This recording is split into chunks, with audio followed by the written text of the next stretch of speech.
जय श्री कृष्ण। मीरा मध्य रात्रि तक ललिता की प्रतीक्षा में जागती रहती। वह उनका संकेत पाते ही उठकर चल देती। नित्य नवीन लीला स्थली में नई नई लीला दर्शन होता। वे नित्य रात को ही जाती, किंतु लीला यदि दिन की है, जैसे धेनुचारण, कालिय दमन, माखन चोरी, दान लीला, पनघट लीला, इन सब का दर्शन करते समय उन्हें दिन ही दिखाई देता। वे भूल जाती कि अभी अर्धरात्रि में वे सैया से उठकर आई हैं। वे केवल देखती ही नहीं, उन लीलाओं में सम्मिलित भी होती। ललिता उन्हें सदा अपने समीप रखती।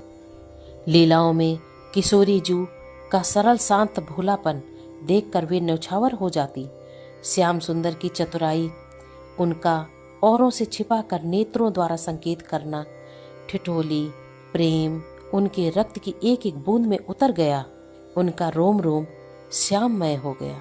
सबसे अंत में उन्होंने देखा अपना माधवी रूप। पिता ने उसका ब्याह नंद ब्रज के एक गोप कुमार सुंदर से कर दिया है। बड़ी होने पर नंदीश्वरपुर से गौना करवाने का समाचार आया। इसी बीच सुना कि नंदराय के पुत्र को जो एक बार देख लेता है बौरा जाता है। केवल उसके दर्शन से ही लोग पागल नहीं होते। जो कदाचित उसकी वाणी अथवा वंशी का स्वर कान में पड़ जाए, तन मन का विघटन हो जाता है। डर कर मैया बेटी माधवी को शिक्षा देने लगी कि भूलकर भी वह कभी नंदराय के उस सलोने सुत को ना स्वयं देख ले, ना अपना मुख उसे दिखाए। माँ उसे पतिव्रत धर्म की महिमा एवं मर्यादा सुनाती और उसके भंग होने की हानि भी समझाती। भोली माधवी मैया की एक एक बात, एक एक शिक्षा गांठ में बांध लेती। उसने मन ही मन प्रतिज्ञा की कि किसी प्रकार भी वह ब्रज के युवराज को नहीं देखेगी और ना ही स्वयं को देखने देगी। कि जब रथ लेकर उसका पति सुंदर उसे लिवाने आया, जैसा नाम था वैसा ही सुंदर था। माँ ने एक बार अपनी शिक्षा याद दिलाई। सबने आंखों में आंसू भरकर उसे विदा किया।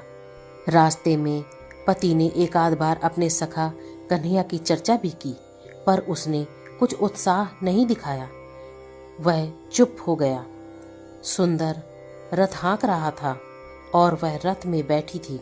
सुंदर बीच बीच में अपनी मैया की, गांव की, घर की बातें करता जाता और वह चुपचाप बैठी बैठी सुनती रहती। एकाएक सुंदर ने कहा, देखो ये हमारे ब्रज की गायें चर रही हैं। कन्हैया यहीं कहीं होगा, देखेगा तो अभी दौड़ा आएगा। सुनकर माधवी ने मुंह ही नहीं, अपने हाथ पैर भी अच्छी तरह से ढांक लिए। तभी कोई पुकार उठा, सुंदर बहू ले आया क्या? हाँ भैया। भैया मोको भाभी को मोहड़ो तो दिखाई दे। 6-7 वर्ष के बालक का स्वर आया। अरे भैया, पहले मोते मिलवाए के ही को ताप बुझाए दे। सुंदर रथ से कूद पड़ा और दूसरे ही क्षण किसी से आलिंगन बद्ध हो उठा। अब दिखाई दे मोकू, बहू को मोहड़ो। कन्नू रे, मैं कहाँ दिखाऊं, भैया तू ही देख ले, तो सो कहाँ पर्दो है। माधवी को लगा वह बालक रथ पर चढ़ गया है। ए भाभी, अपनो मुखड़ो तो दिखाई दे। कहते हुए उसने घूंघट उठाना चाहा। माधवी ने कसकर अपना घूंघट पकड़ लिया। मुख तो मुख, अपनी उंगली का पोर भी देखने नहीं दिया। कन्हैया ने कहा, मैं कहा देखूं, अब तो तू ही मेरो मुख देखबे को तरसेगी। कहकर कन्हैया रथ से उतर गए। वह स्वर सुनकर माधवी थोड़ी चौंकी, क्योंकि यह स्वर न उसके पति का था और न ही उस बालक का। वह गंभीर स्वर मानो सत्यता की साक्षी देता था। अपनी जीत पर माधवी प्रसन्न थी। उसकी सास उसे नंद भवन ले गई, नंदरानी को प्रणाम कराने के लिए। इसके आगे का प्रसंग आप अगले वीडियो में सुनेंगे। अगर आप सभी लोगों को ये मीरा चरित्र अच्छा लगे तो कृपया इसे लाइक, सब्सक्राइब और शेयर जरूर करें। जय श्री कृष्ण।